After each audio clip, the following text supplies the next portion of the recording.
Looks like we have a quorum here, so welcome everyone to the Lost Pines Groundwater Conservation District Board Meeting. Today is Wednesday, May 21st, and it is 3:31 p.m. So welcome to everyone. If you can please all stand for the Pledge of Allegiance and the Texas Pledge. Pledge allegiance to the flag of the United States of America and to the republic for which it stands.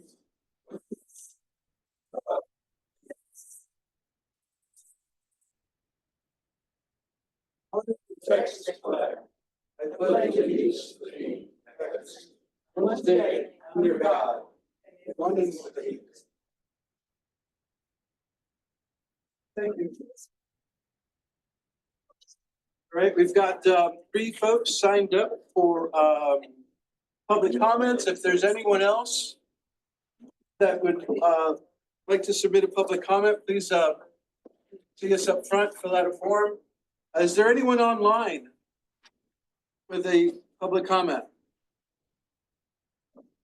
All right, then we will go to agenda 2A, non-agenda items. Is there anyone that would like to speak on non-agenda items? I think your agenda items. Oh, okay. Yeah, injection wells. Wells. Yeah, Private yeah. wells. Yep, that'll be, that's item 4, so I'll be up next. So, all right, so I don't see any non-agenda items. You're here for injection. Injection wells or just in general? They're just in for general stuff. They're up now. Okay, you're up now then. Okay, so then it'll be Patricia Jacobs? I'm assuming at the mic. Yes, at the mic, please. Good afternoon. My name is Patricia Jacobs. I live at 510 Highway 304, Bastrop, Texas. I am a rancher and a business owner. My concerns are private wells and wells going in for water usage for subdivisions, etc. I have a subdivision that is being proposed on the land next to me, and they're putting in 1,300 homes, townhomes, and apartment complexes. So that will be pulling a great deal of water through aqua water, which I believe will be the source for it. My concern is that we are already running into trouble with the wells around the area that I am in. I've had to drop my pump and motor on my private well, and I've also got an agricultural well that we use for irrigation for the cattle. So my big concern is that we are overloading the aquifers, and that it's also costing you all the mitigation. And so those are my notes. I would like to say that I think perhaps, and I know you probably don't have any control over this, but there should be some encouragement for these large subdivisions going in to think about ways of limiting their water use, such as purple piping and also xeriscaping. The mud that is going next to me will have between 50 and 70 acres of public space. It would be ideal if they could use water gray water coming off the houses to irrigate those areas instead of having to pull additional water from them. So if that could be encouraged, I'd really appreciate it. Thank you very much. Thank you. Next up, I've got Patty Moore. Hi, Patty Moore. I'm on Tree Road. I'm very close to Patty over here.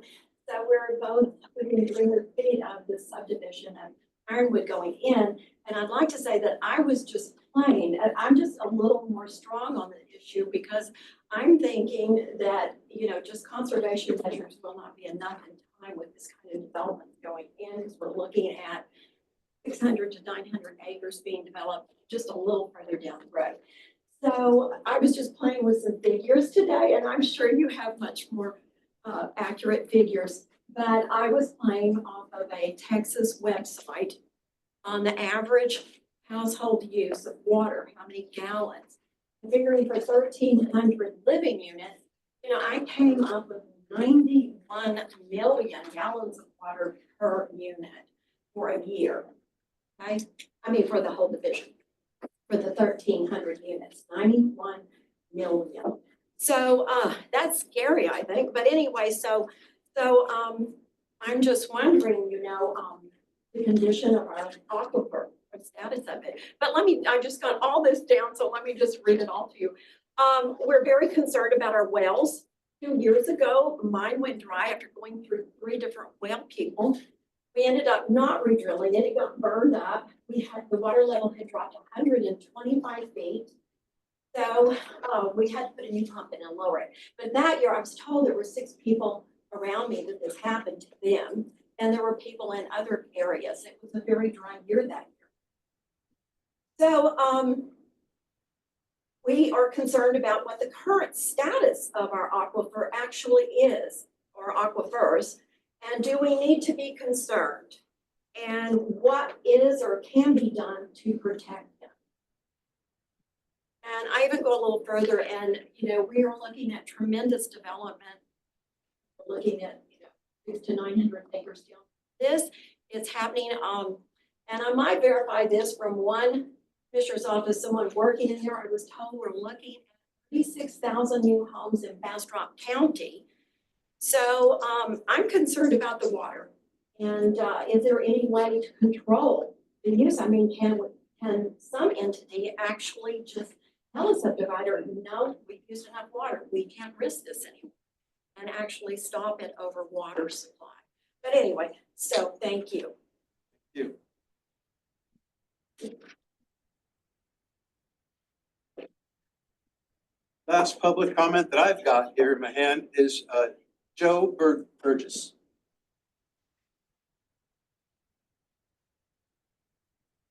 President Hernandez, members of the board. My name is Joe Burgess, 1015 Private Road 4101 in Lexington. At your last meeting, the Austin Water Department discussed injecting water into our aquifer. Under normal circumstances, I believe that the technical folks at the Austin Water Department would do their best to match injection water to our aquifer. The overriding issue, however, is that during an extreme drought, Austin would be drawing maximum water from the aquifer at the moment when the aquifer is most vulnerable. And Austin has the political clout to overshadow local users during extreme situations. There's the board to deny the injection wells. From an evaporation standpoint, storing water underground is preferable to building new reservoirs, but neither solves the problem. I believe that Texas is at a point requiring costly, long-range solutions for water issues. In my mind, that means desalinating Gulf water.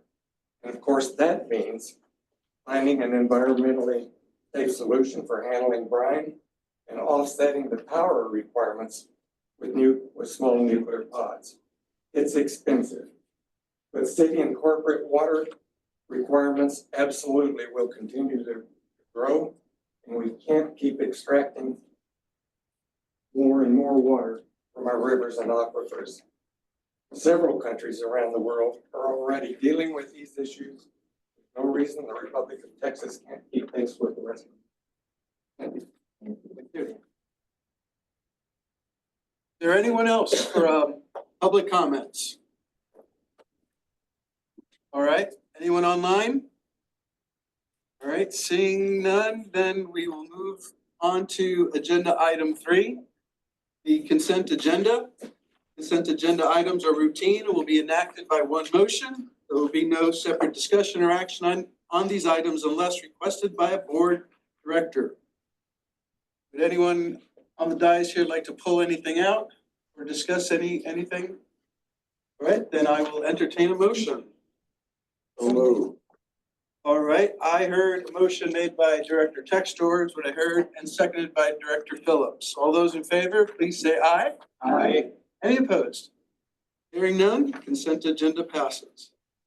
All right, item 4, regular agenda, 4A, announcements. I thought that perhaps some of the legal counsels here could give us an update on the Rambo case. Sure. Would you like me at the microphone? Sure, Okay, that'll help. please.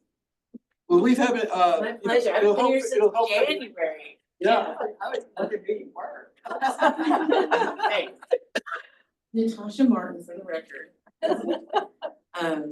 So environmental stewardship was granted standing at the preliminary hearing.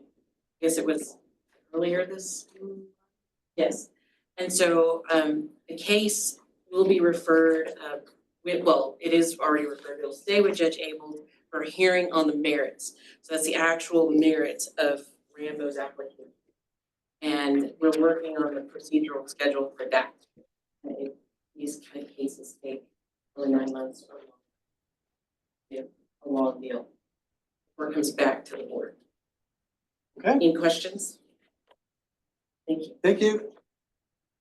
Anyone else with an announcement? All right, I don't have anything else, so then we will move on to item 4B. Presentation by LRE Water regarding the groundwater management area 12 model runs. Dr. Miller, and Dr. Miller presented a shortened version of this presentation at the GMA 12 a couple of weeks ago, so I felt it appropriate that everyone here should get up to date on what was shared at the GMA 12. Thank you, President. So my name is Gretchen Miller. I am an engineer and geologist with LRE Water, and we are the district's hydrogeologists. We have been working on modeling runs associated with the GMA 12 planning and management discussions. So this was information presented at the last meeting, and I wanted to expand a bit to give some context to where this model projection is coming from and where we're going with it.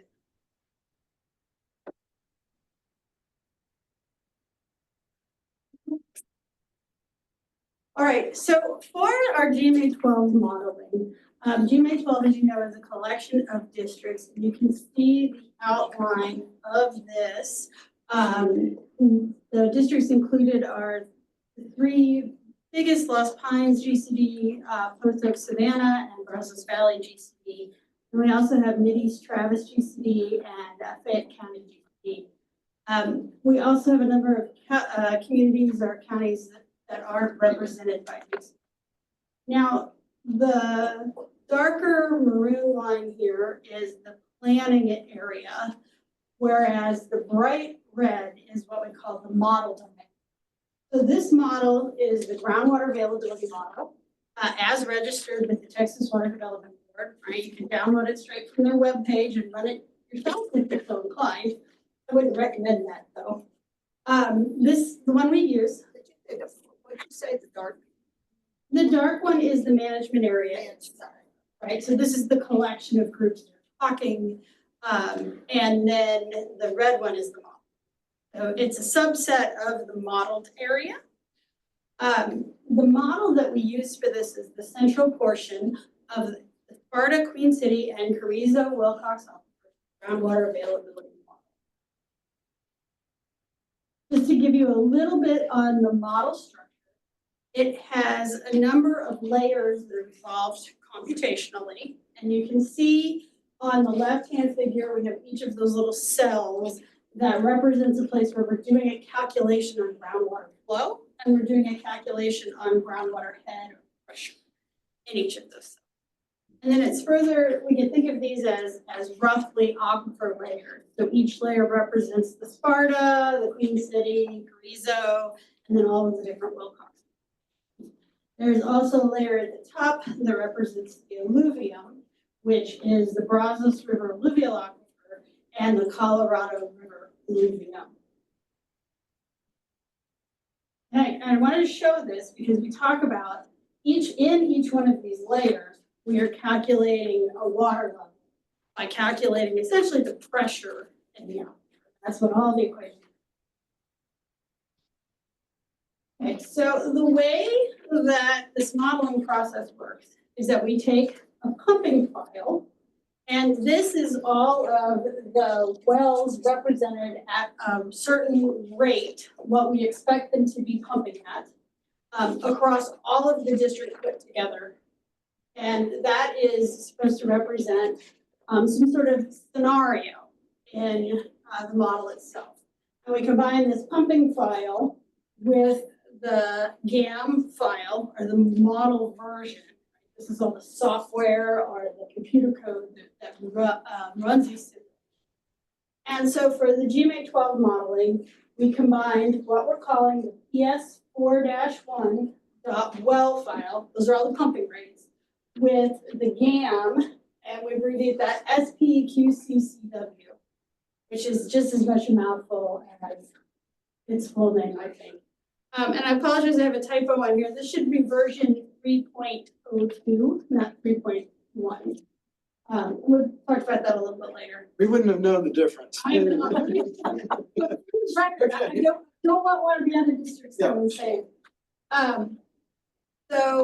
All of these two things go into making a certain scenario.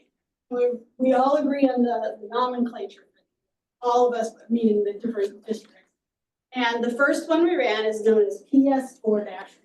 I'll tell you a little bit about that in a minute. This then goes into ModFlow, which is the software itself. Right? This is the code from the USGS, the geological, that runs all of this. And the one we're using for this program is called MFUSB. There's a couple different versions. This was the second to most. Then we take it through a post-processor to take all of those outputs and make them into something meaningful. We have two that we're using here. We have one that LRE has that lets us look at anything we want because I control the code. And then we have Dr. Hutchinson's script that does some calculations. You've seen him show you those calculations. And then we come out with results. So the key combination here is what pumping file we're using, and then pretty much everybody's using that same version of it. Okay, so I mentioned these earlier.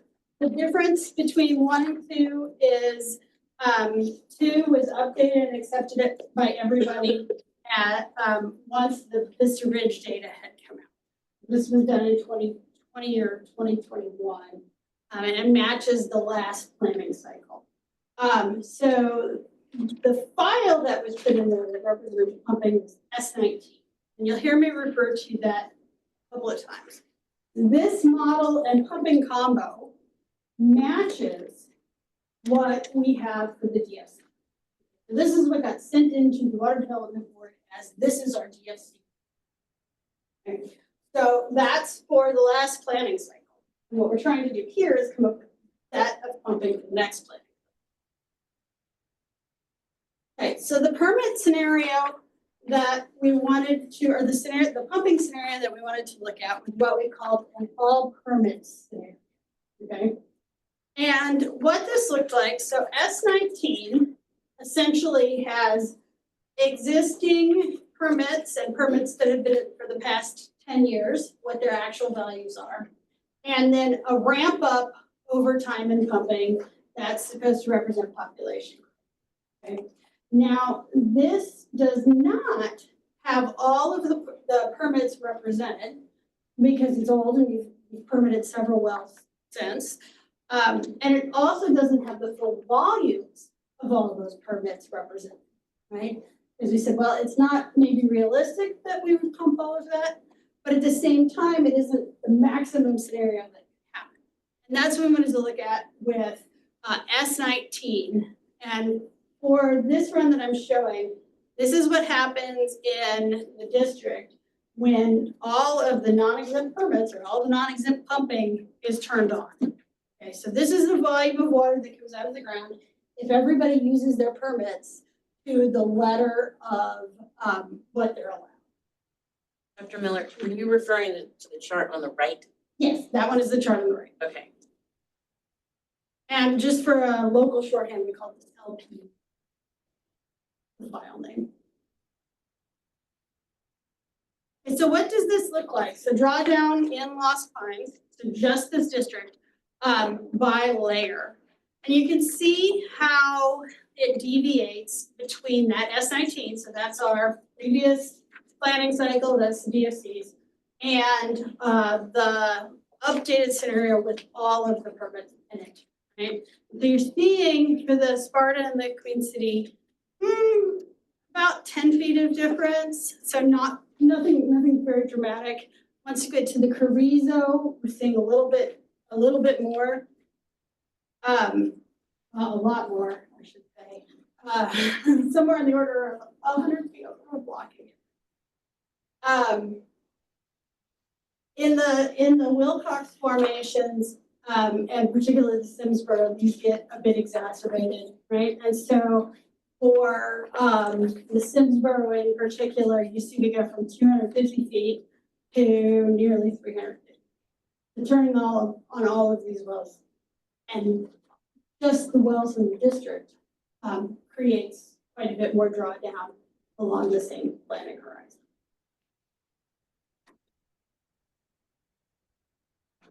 So the next that we want to talk about is what happens when we put in everybody else's permits. Right, so this is just putting in the district permit volume. This is everybody else's. All the consultants got together spreadsheet that had all of the non-exempt pumping that they had permitted. And the numbers come out to a total of a little over 700,000 acres across that area that I showed earlier. This is what it looks like in the existing scenario, which topped out a little bit above 500,000.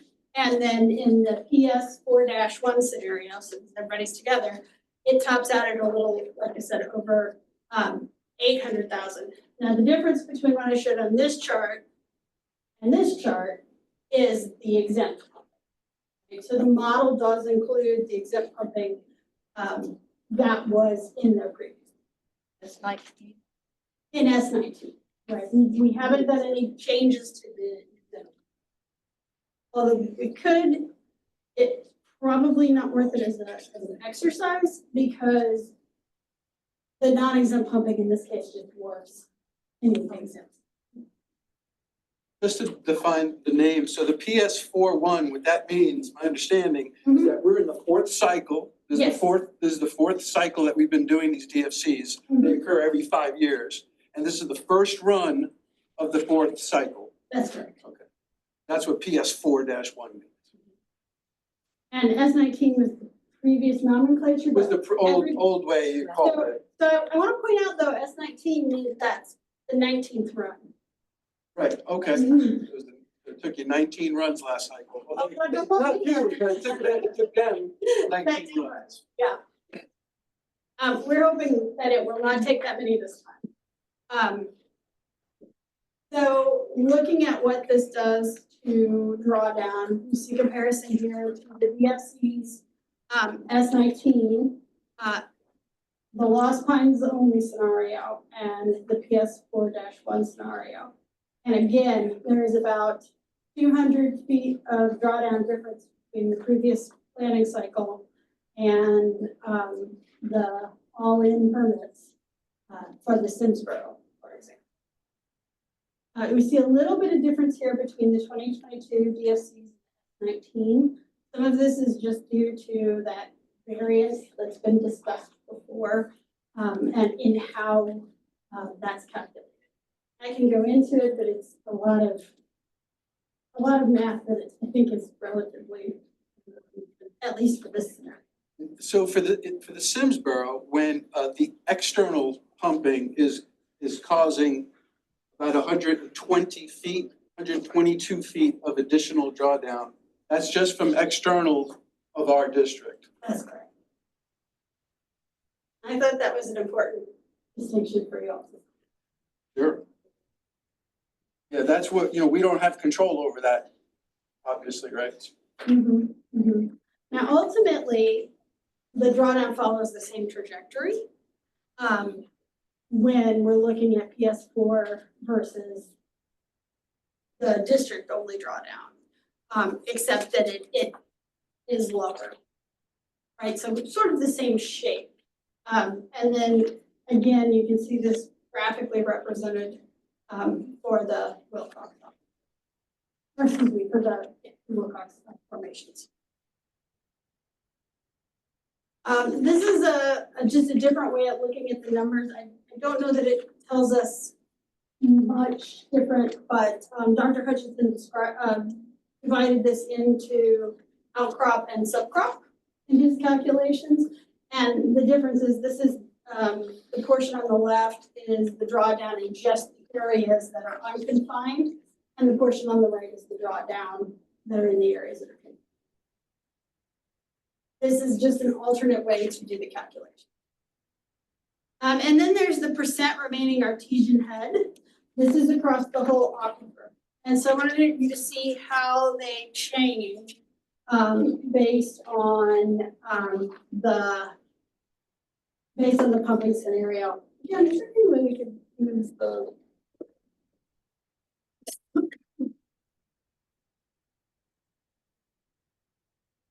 instead we'll just leave that portion blank. I am learning that with. I can't see the mouse over here, so. Okay, so essentially, the percent remaining changes, depending on the DCD and on the aquifer layer. But you see we go, like, again, using the Simsboro and Lost Pines as an example. That's right, I remember you guys can see the page. They're using the Simsboro and Lost Pines as an example. 79% remaining in S19 and 66% remaining. I think the take home on this really should be that if everybody were to use all of their permits, then the DFCs would be far away. They'd be far away from the goal. So just some thinking to do about how we would represent that going into the next summer. So just to give you a horizon, and hopefully you'll allow me to come back and present PS4-2, which we are looking to have for the next GMA meeting. This is going to incorporate information on what a maybe more hopefully realistic scenario on pumping would look like for the districts, and we have a plan for how we want to handle that for loss. That includes starting from what we know of the numbers right now and escalating them based on population. And then starting from, some of these permits have not yet been used, particularly export. Think about how we would fit. I think PS4 is going to be more realistic, but I'm not sure it will meet the DFCs. Hey, Reginald, when you say it's going to be more realistic, it's going to be more realistic over all of the districts, or just our district? I don't have complete control over that. We are hoping in our discussion that sounding like the district is going to be trying to present, for instance, Brazos Valley has offered up their most probable case or most realistic case. So all of us are looking at putting in something akin to that. Okay, so that's not a data set that you have control over. Yes. Correct, I think. Yeah, each district can do their own thing in terms of what they put into the pumping file and what their assumptions are. We have no control over what the other districts do in that regard. Yeah, there. Some were permitted and some. Yes, Brazos Valley has a rule in their GCD that once they give out a permit, you have to drill within 3 years. And so they speculate that there are going to be certain permits that will not be drilled in time and that those permits just will not come to fruition. It's substantial. It's like 150,000 acre feet plus or minus that they're assuming will not come to fruition. But that's But it's out there as a possibility. correct. But that's up to them, in terms of how to manage their district and what assumptions to make.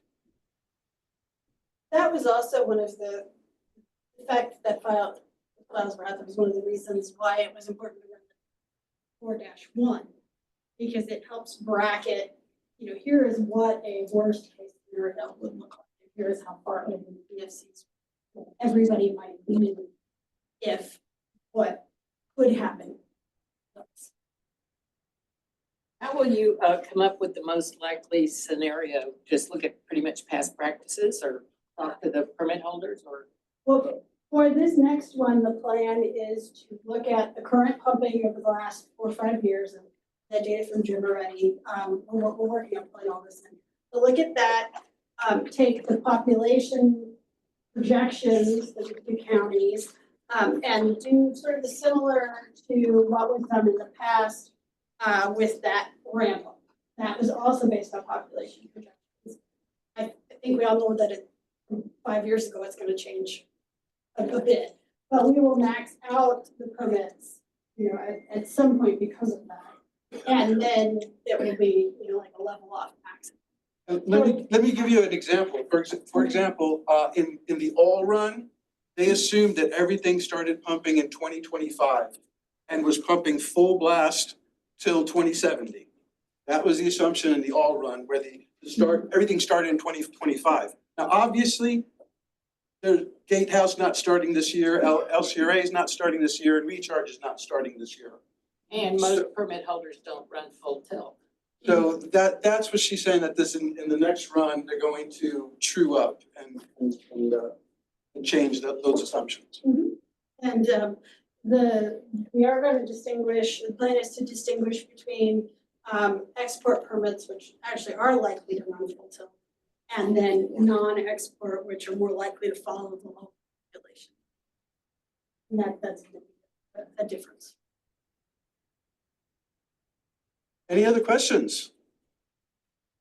All right, thank you. I guess you'll stay there for the next items, because the next agenda item is 4C, discussion, consideration, and possible action on interlocal agreement for hydrogeologic services by Ellery Water for the Groundwater Management Area 12. So I guess I'll chew this up. So about 2 months ago, we had presented a proposal by AGS regarding writing the explanatory report for the GMA 12. But then soon thereafter, AGS rescinded that proposal. LRE has been good enough to match that proposal. And so what you have in our packet is their letter of matching the AGS proposal, pretty much the same requirements for the same cost and same everything as the AGS. So this was presented to the GMA 12 a couple of weeks ago. Dr. Miller presented this, and so I figured we all needed to get caught up. So what the explanatory report will contain is, this is, you know, for those in the room that are unfamiliar, this is the report that goes to the Texas Water Development Board. That says, okay, here is what went into developing the DFC for all the county, or for all the districts, and for the planning group as a whole. And then here are the tables, the model files, public notices, the comments, the district resolutions, and all the other supporting information that goes in. So the report itself is typically 30 or 40 pages, and the appendices are another 800. Because it's all that collected documentation. And you can pull up the last one. I've got a slide here that just kind of shows what that looks like. That's available as a public document from the community. Some of the things that are also addressed in here are the 12 factors and narratives about those 12 factors that go into making the DFCs. We don't anticipate that there will be a lot of change that goes from one document to the other, but making sure it's updated based on the latest thinking. And I think probably the biggest narrative here that might change is how we're doing the model. Right, so this describes to the Water Development Board what processes went into developing the model and describes the scenarios. I hope to have a little bit of time that we can document what went into the pumping files, so that we have that a little bit more. Because I think everybody has spent there's a lot of effort that goes into updating. So I know you have discussions about this before, but really this is the cost that's being split amongst the districts. I think you also talked about the 30, 35, et cetera, splits. Yeah, it's a 30-30-30 between the big three, and then 5 for Mid-East Texas and Fayette County. So our terms in there are fairly consistent with what we have with the district. And the big thing on this is that we meet the water board step line. And that's, at this point, we're comfortable with that, but it also relies on everything. There's still a year, there's still a year and a half, there's still a year and a half before we finish. Now, let's just have it on this. I think Post Oak just recently last week voted on it. And the other districts, Jim, at the GMA 12, what was their, it seemed like they were on board with the percentages, and that was what the biggest hang up, right? Post Oak had about to vote on it before AGS retracted. My knowledge, Fayette County and Giddings, Texas had already approved the AGS agreement, which is why it was important for this one to be basically a mirror duplicate. So if Post Oak has voted on it, then I believe Brazos Valley may be the only one that hasn't. And they may have as well. Yeah, they may have, I believe it might have been on their agenda. I'm not sure though for that, Right. but either way, we did approve up to 30% several months ago.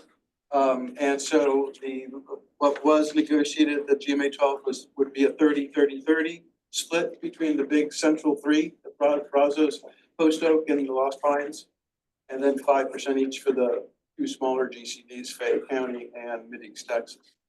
So you did see in your packet, there was the actual ILA agreement was in the packet. And I did have a question, I guess it would be a legal question, on that. There was a date in there of May of 2026. Yes. Where by 90 days, we would have the next year's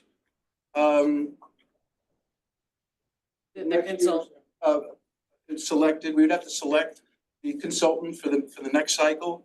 And I thought that might be a little too soon, because by May of 26, we're still 6 months away from in this cycle.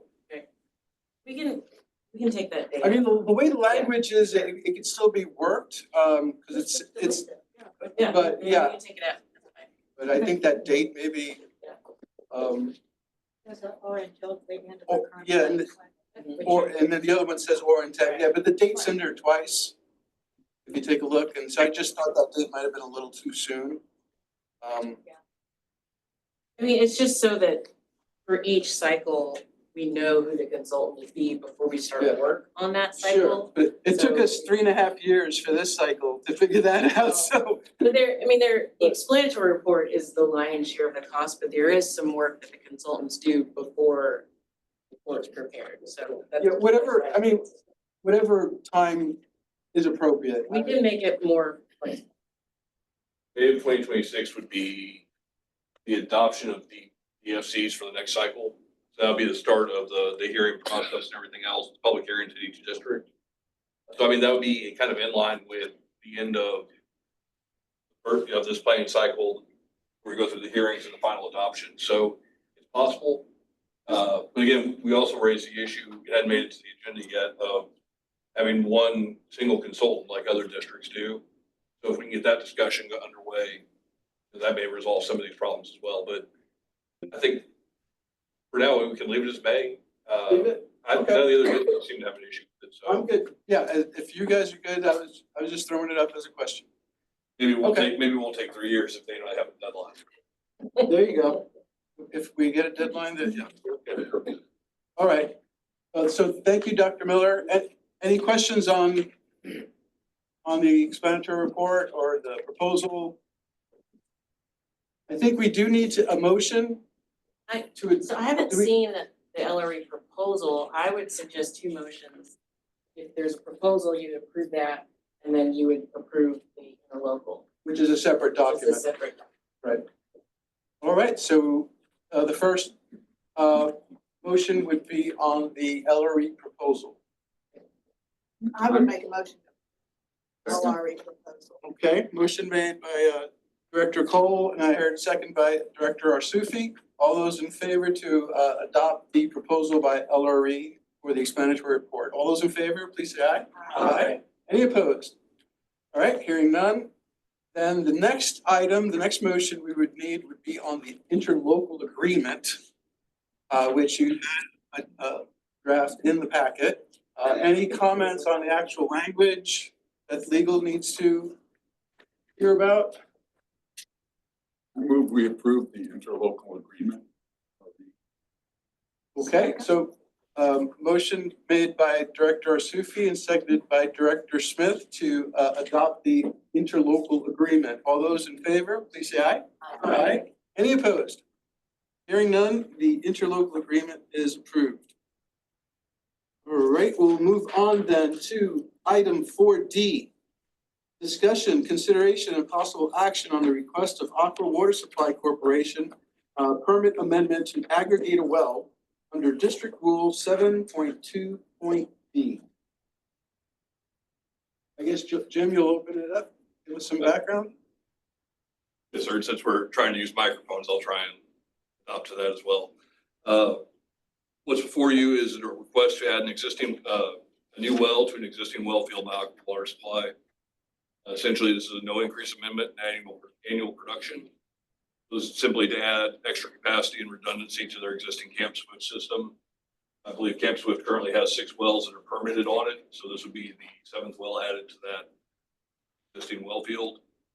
We've done a lot of these in the past 4 to 5 years now, so this is fairly routine in terms of the addition. I believe Aqua is here if y'all have questions regarding need for that additional well, but in terms of practice and policy, I'd recommend we consider it. Question, what is the annual permitted amount? I don't have the Camp Swift up here. That's the one that's 30.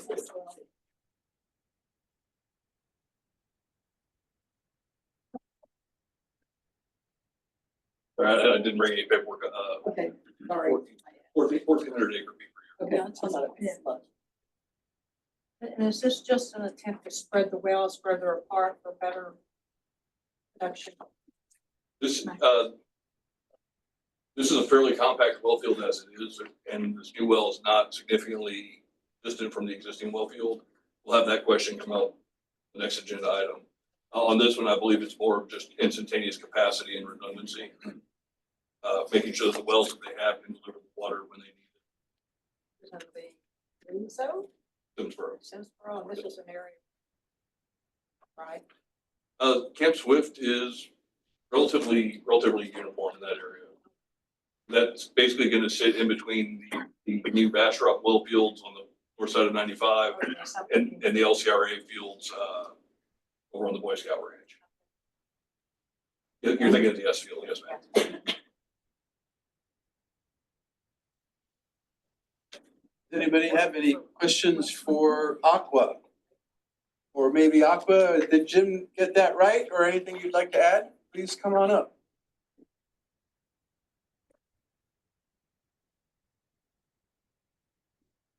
I'd like to know, is this the new construction on 95? No, sir, we have not done any construction related to this project. You mean the new, oh, what's that? Oh, that's just a water tower. That's just That's a, new water tower. that's Yes. just a, that's, that's your, Yes, yeah. that's just a holding tank, so, okay, yes. okay. That's gonna be our new elevated storage tank. Okay, I'm sorry, go ahead, please. Yep. Yeah, Jim did a great job explaining our need for the new well. It's just gonna be within our aggregate, so no water above and beyond our current aggregate, but it would increase our instantaneous capacity for this well field. Any other questions? Thank you. Thank you. With that, I'll entertain a motion. So moved. Second. All right, here, a motion by Director Smang, seconded by Director Texter. All those in favor, please say aye. Aye. Any opposed? Hearing none, motion passes. Item 4E, discussion, consideration, and possible action on the request of SLR Properties to add wells under District Rule 7.2.c. Thank you, Mr. President, members of the board. Again, this is a similar request. There's a little bit of difference on this one because in this case, this is going to distribute the wells in the existing aggregate field a little bit more. There was a modeling report that was done by AGS consultants for SLR properties. If you have any more three-letter acronym. But AGS did do some modeling work to kind of show how adding these additional wells would distribute the drawdowns from their project. Again, it's in line with what we've done in the past. It's a little bit different, like I say, because of the distance between the current wells and where the new well location is proposed. But I believe it's in line with our district rules and our policies at this time, so I'd recommend consideration. Any questions for Mr. Totten? All right, any questions of SLR? Because I believe they are represented back here, so does anybody have a question? Alan, how far does y'all's land run down on, towards McDade? Southern. Thank you. The southern portion of our property runs essentially to County Road 312 and 306. Do you know where that is? Past the United Church. Okay, yes, I'm familiar with some of that. But y'all don't go down towards McDade any further? No. They're all north of 6. Yeah, we're all north of, all of our properties really north of County Road 309. 309, 306 area. Yes, sir. Yes. Thank you. Any other questions? All right, thank you. With that, I will entertain a motion. Move. Motion made by Director Textor, seconded by Director Cole. All those in favor, please say aye. Aye. Any opposed? Motion passes. Item 4F, discussion, consideration, and possible action on a resolution regarding Class 5 injection wells. And I see we have Mr. Ellis online. Greg, would you like to have any comments on this item? If so, you are muted, Greg. Sorry about that. This is a follow-up to the January resolution that we did that was specific to a specific bill. This is more generic and simply says that we're concerned about ASR and the use of ASR in areas that might contaminate other wells. And I think it's important for the board to make that specific statement.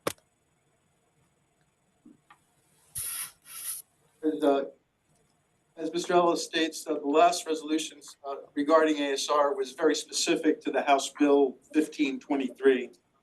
So this is a little bit more generic and does not reference that bill. This represents a statement of policy of the board that will survive the session. And I think that it's an important policy for the board to take. Right. So the goal is just to incorporate this as Mr. Ellis said, so it's not tied to the House bill and it can survive past the legislature session. I got it by email.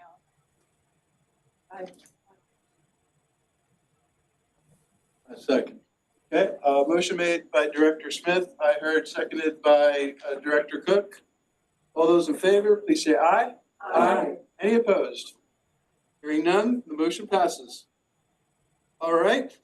Mr. Ellis, you're still on the line. You're still on the hook here for item 4G, legislative session updates. And there's several handouts on the dais here. The handouts are for you all to take and review at your leisure. I'm not going to go through all of those right now. I will report that most of the groundwater bills that we looked at the last board meeting where I spoke have continued to move. A few are already on the governor's desk. I believe he's actually even signed one. There hasn't been anything that has caused me any real heartburn or issues related to Lost Pines. The one bill that we had requested, which would have fixed the language in the Lost Pines Act to match that of Chapter 36 related to the fee provisions, we pulled down because there were some questions about how that would impact the new export fees, transport fees. We think that the current law is superseded by that new provision that was adopted last session. And you can ask you can ask your counsel there any additional questions if you need to on that question of that issue. But rather than risk having to add in any kind of provisions that were not approved by the board and not something that I think was conducive to proper management under these sections, we'd rather just keep the law the way it is. And so we requested that the House and Senate sponsors just pull down the bill and not pursue a hearing. So both of those bills, one of the House bill and the Senate bill are at this point are both dead. I don't foresee, and personally, I would not want to do this anyway, but there really aren't any bills out there we could amend this onto because it's a local bill. I've seen it done in the past, but I can't recommend it. You risk killing the bill you're amending it onto by adding on a non-germane amendment.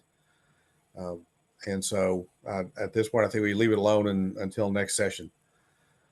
The other bill directly on Lost Pines was not requested by us, but was okayed by us, and that's the one that would have the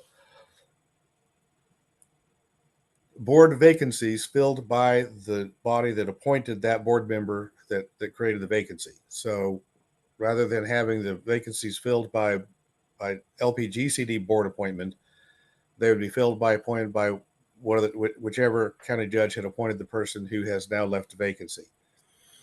That bill is also dead. It did not make it out of the House committee in time to be put on the calendar for the House to pass it last week. And so, again, it's possible that will be amended onto something else, but I don't think that'll happen. It has not ever been heard in the Senate, and again, you're risking killing whatever bill you attach it to as a non-germane amendment that would give rise to a point of order. A bill that we did not request but that we had supported is Representative Giddings' bill on aquifer storage and recovery. That one is still moving. It was passed by the House with a floor amendment. The floor amendment was put on as part of a negotiation to keep the bill moving. I know that they're going to amend it again in committee. I believe it's going to be heard in committee on Friday. I haven't seen that agenda yet, but I believe it's going to be heard in the committee of the Senate on Friday. And the main change that will be made there is going to be to fix that bracket language. There was a problem raised about how it was describing Lost Pines as a district and city of Austin. And so the Legislative Council and Senator Colcourt's staff and Senator Shorter's staff and Representative Giddings' staff have all been working hard to get that provision corrected and provide something that will not give rise to a point of order. So we expect that amendment to be adopted on Friday and potentially the bill heard by the full Senate early next week. There's going to be there really is only 1 week left. The session, I kept saying the session ends on Memorial Day. It really doesn't.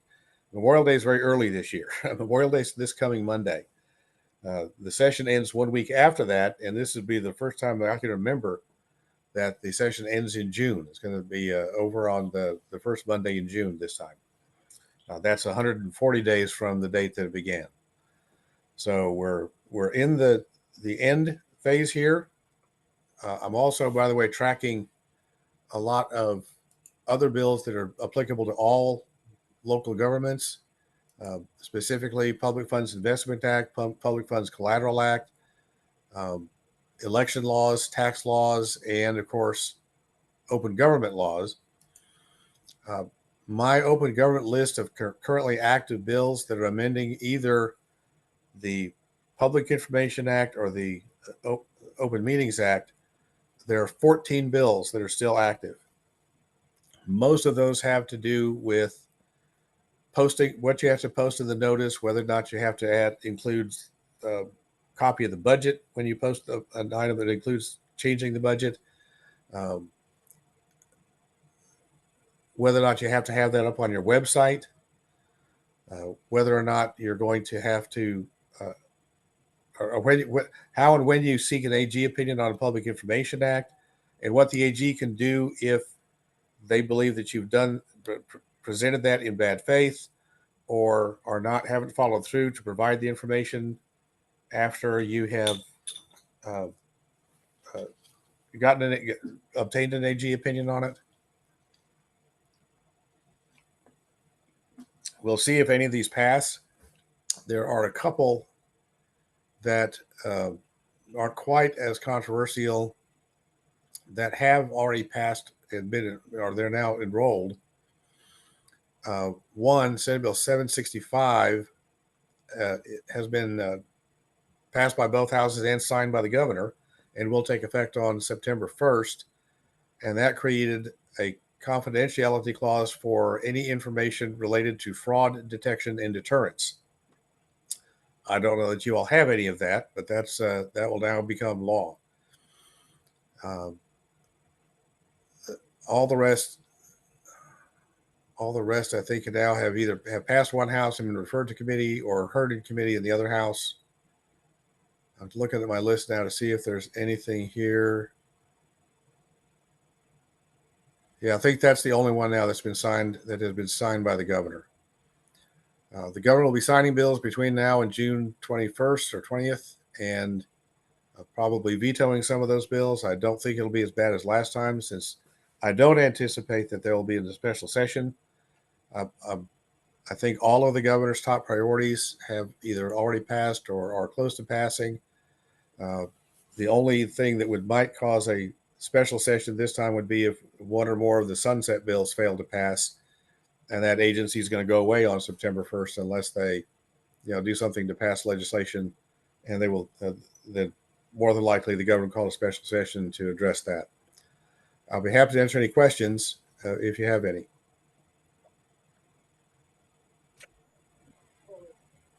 Bills that I found, bills. Microphone, please. May not be on. Yeah, there we go.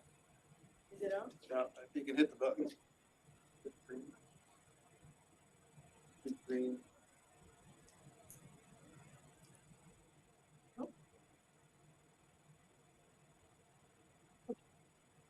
Can you hear me now? Gotta get pretty close to it. Okay. There we go. There's Senate bills, 729 and 1757. They were in relation to, some rock crushing facility. I was wondering if you're looking into those. Anything I really hadn't paid much attention to either one of those. Senate Bill 729, which has to do with rock crushing facilities, is that the one you're asking about? And 1757 from Birdwell. I was wondering if that would impact. We're talking about with Rambo. Well, Senate Bill 729 was referred to committee and never heard. So the other one was, you said 17, I'm sorry, give me the number again, please. 1757. 1757. Something awful resource.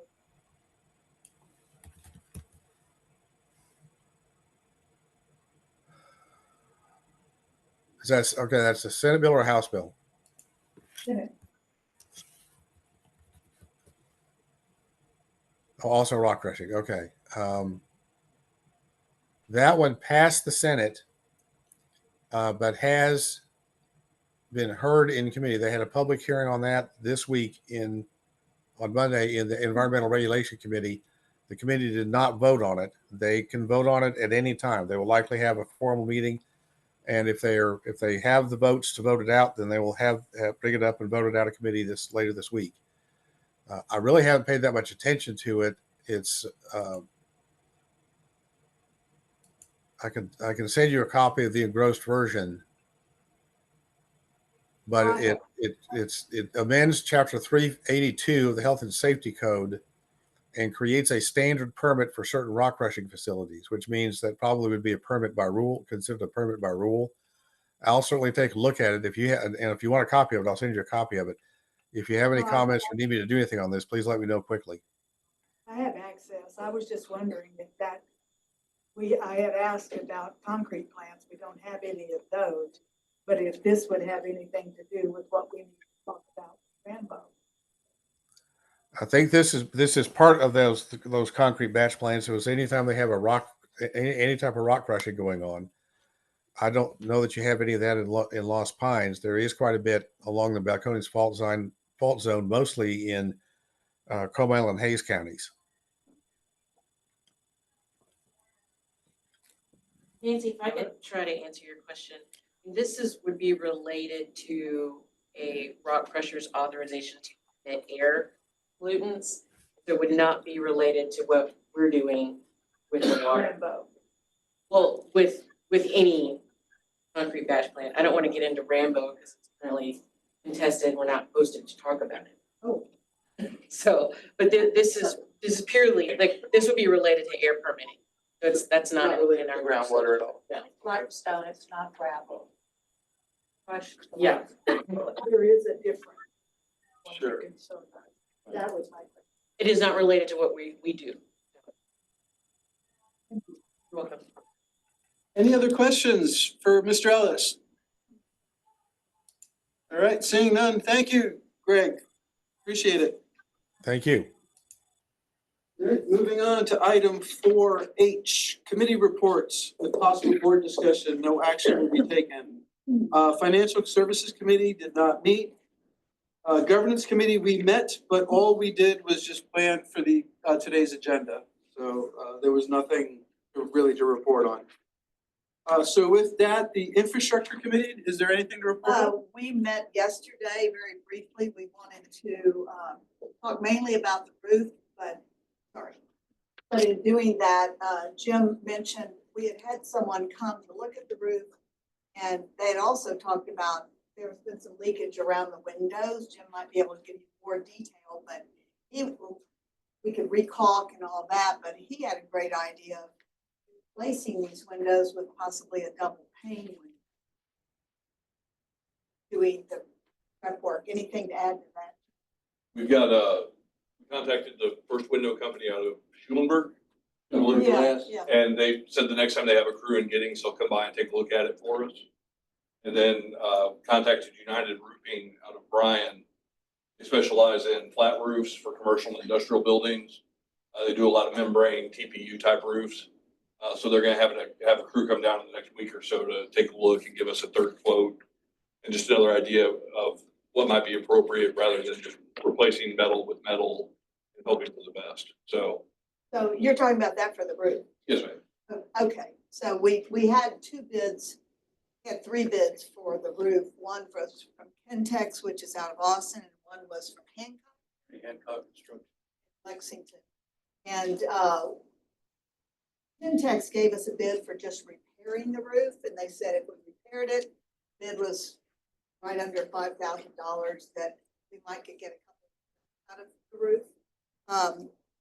Then they also gave us a bid for redoing the roof, but it was like a totally different type of roof. We've got an internal gutter system on this roof. They said that's requires a lot of maintenance and thought it'd be better than that. And so he'd be redoing the entire roof in a different manner, replacing what's there. And that was like $53,000. And then Hancock out of Lexington gave us a bid for $26,000, just replacing what we've got, same materials, the same format of roof. There wasn't any warranty, which we said we needed a warranty. So got another bid coming. We're going to figure out what's the best.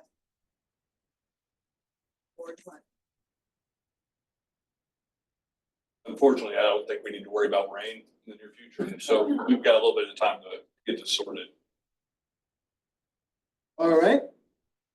Any questions? Then next up, Education and Outreach Committee. Claire Marks. Hello, Claire. Howdy, y'all.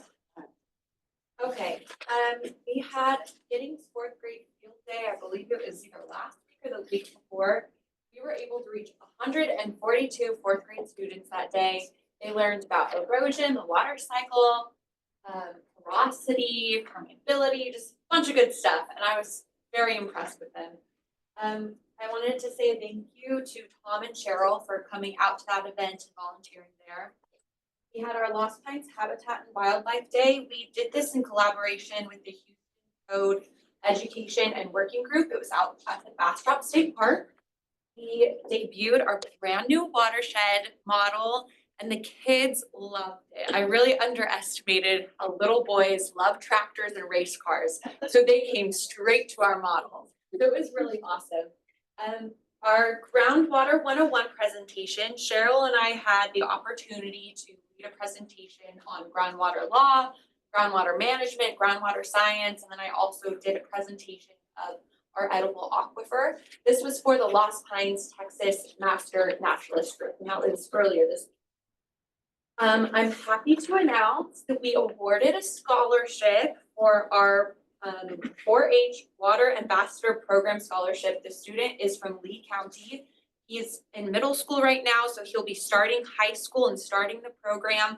With that, with the scholarship, he actually will be interning with us 4 hours every month. So I'm looking forward to having someone come help me with some events. That'll be fun. And rainwater harvesting 101. We officially launched our rainwater harvesting rebate program. One of the requirements for that is that they have to attend one of our rainwater harvesting 101 sessions. We had one on May 13th. It was our biggest attendance yet with 27 attendees. We have another one on June 14th at the Bastrop Community Gardens, and we're doing this in collaboration with the Lost Pines Master Gardeners. So we're really looking forward to that. If you know anyone who wants to harvest rainwater, tell them to come out to that. We have our Healthy Lawn Workshop scheduled for Tuesday, June 17th. We're having an expert in lawn come from the Texas Water Resource Institute all the way from Dallas. He's gonna come down here. I've seen him speak before. He does a phenomenal job. So even if y'all want to learn how to have a healthy lawn, I highly recommend coming to it. And then finally, our photo voice contest. It's due at the end of June. I have not gotten any submissions yet. So y'all tell your friends to apply for that. All you need is to snap a picture and have a little caption that goes along with it. Any questions? Yes, sir. Where is the Healthy Lawn Workshop? Here. Right in this room. And Claire, that'll be a webinar. We'll be able to record that and repost it, right? Yes. Yeah. So we're providing it on Zoom. I'm not really promoting the Zoom part because I would rather people come in person. But the point of doing on Zoom is so we can record it and post that. Awesome. Thanks, y'all. Oh, I'm gonna add one thing. At the Lost Pines Habitat and Wildlife Day, in addition to the kids loving the watershed model and causing floods and that kind of stuff, we had quite a few adults that were extremely interested in our rainwater harvesting program. Yes. And now a lot of signups there. Yeah. All right, next committee up is Management Committee. Mr. Dexter. Okay, the Management Committee met on May 13th. In attendance were all committee members, in addition Jim Cotton and Claire Mark. Announcement. Nick announced that he was assisting Jim Cotton and Elvis Hernandez at the ASR meetings. Business. New draft rules prepared by GDHM were discussed. Comments will be submitted to GDHM for incorporation into their drafts. Item B, model results for the DFC's possible containment rules and timing were presented and discussed. No action taken. Old business. An ASR update was presented by Elvis. Second item B, a schedule of timing for the management report goals will be incorporated by Jim and Nick, and we have met since to put that in. The next committee management committee meeting is scheduled for June 17th, 2025.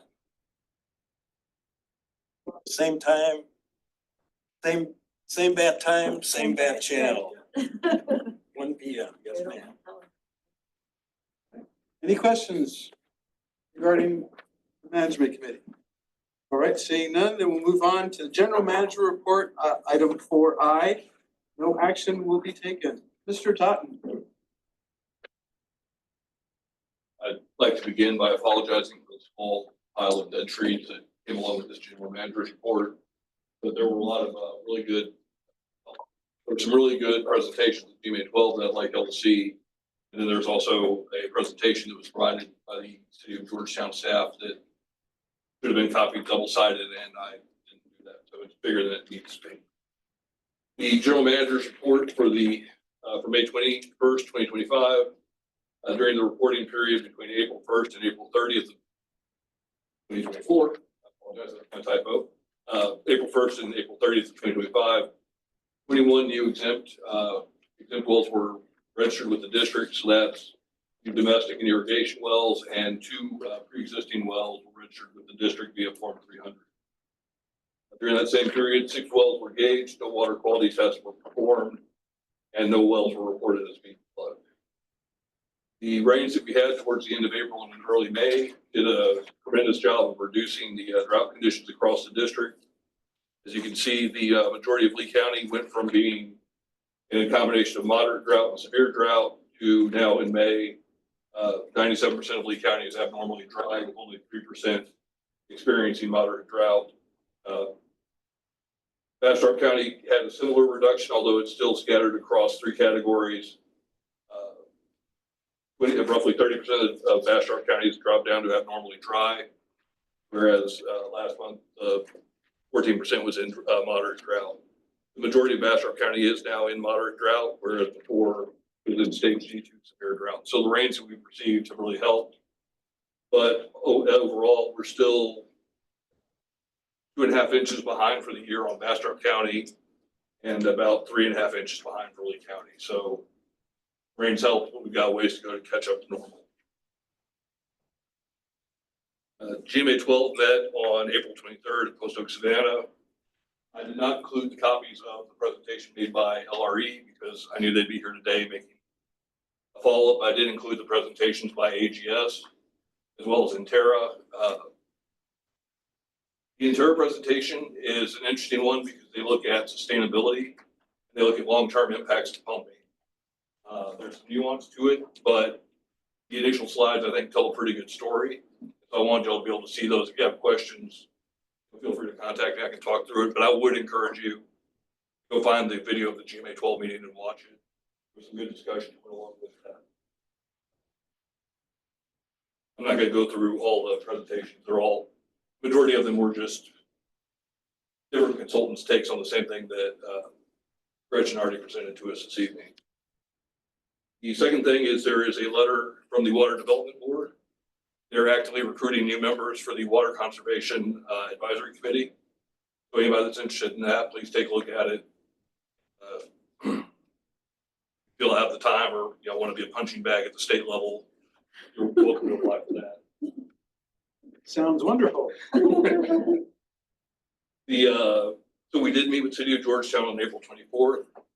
2 members of the city staff came down to have a general discussion about aquifer conditions, district management. They wanted more information about both recharge and gatehouses permits. They provided a rather lengthy PowerPoint set of PowerPoint slides that I've copied for y'all.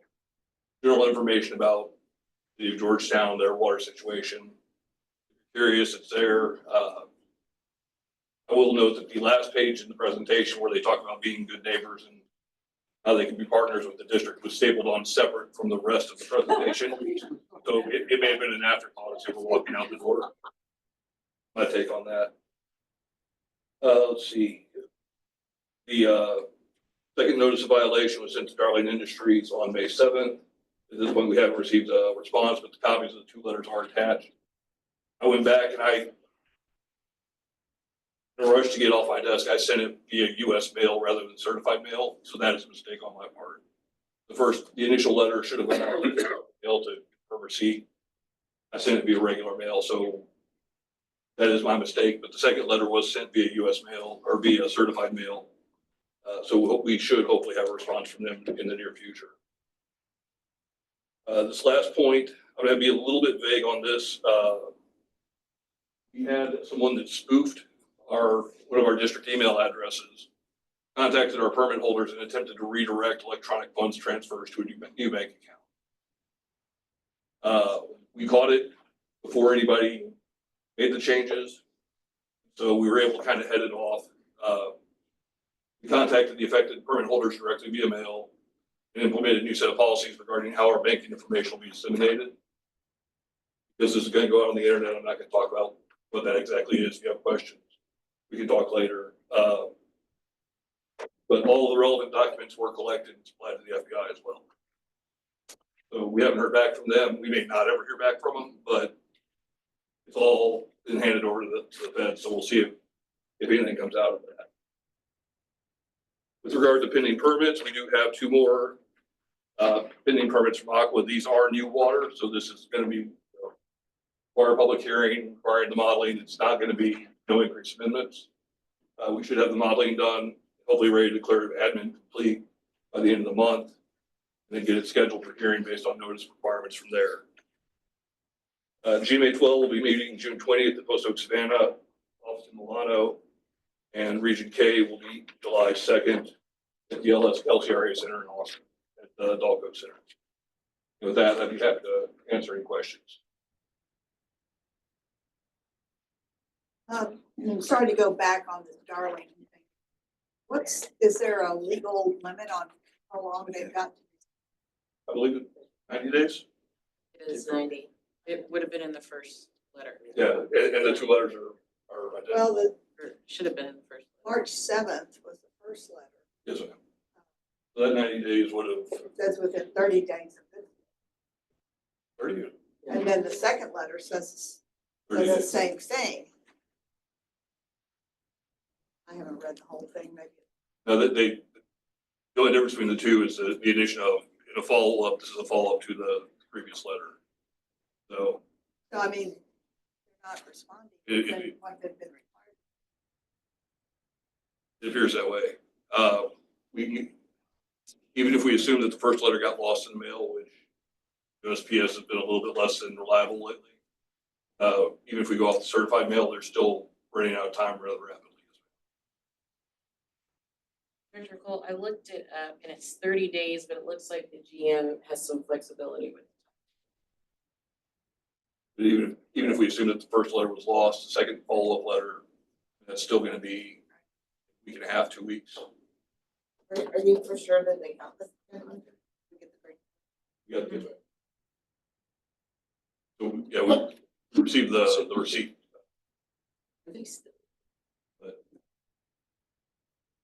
So if they don't respond, what's the next steps? Next step would be show cause. They would get a notice saying that they can show cause to the board if they believe any of our allegations are incorrect. So it's kind of like a mini hearing. They get to come here and do their case to you. If you guys decide to basically proceed with enforcement, the next step would be going to court to assess penalty. The 30-day window would basically be their last chance to avoid to do this friendly. Everything after that requires board action and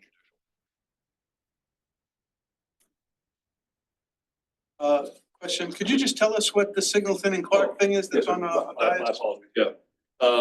That came in 2 days ago.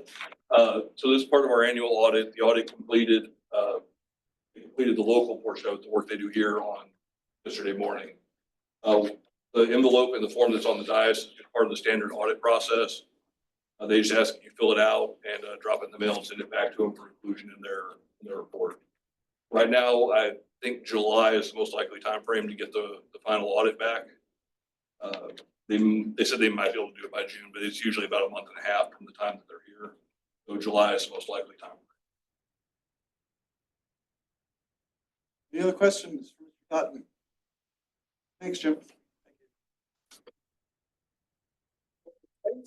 Item 4J, consideration of future agenda items. I don't have any. Oh, HIJ, that's J. Well, we got it. Yeah, there was an updated one. All right, I don't have any. So then 4K, discussion, consideration, and possible action on the district board meeting calendar. I do have an item on this. In August, just like last year, we're gonna have a conflict with the Texas Groundwater Summit, which is also the third week in August. This happened last year. So I propose that we move the August board meeting up by 1 week. And change it from August 20th, which would be the third week, to the August 13th. So we can finalize at the next board meeting, but I just want to make sure everyone's calendars are you're well aware of it, if you can get that onto your calendar. So my proposal is for the board meeting in August to be changed from the 20th to the 13th. And that's due to the conflict with the Groundwater Summit, San Antonio. No move. Hey, everybody good? Is everyone else good I'm with gonna that? be gone, but that's okay. That's fine. Yeah. Remote? I can't do it. Okay, well, because you're gonna be gone at the Groundwater Summit as well. So Yeah. either way, you're gone. Okay. All right, so motion to change the board meeting to August 13th. I had heard a motion by Director Semang, seconded by Director Textor. All those in favor, please say aye. Aye. Any opposed? All right, hearing none. It'll be moved to August 13th then. Setting the date and location of the next meeting. The next meeting will be June 18th. Typically, as typical, it's the third Wednesday of the month. So June 18th, right here in Giddings. So with that then, we will go into executive session, which is the next item on the agenda. So at 4:53, we'll enter an executive session of the board pursuant to Texas Governing Code, section 551.071 and 551.074, or any closed session permitted by law regarding general manager.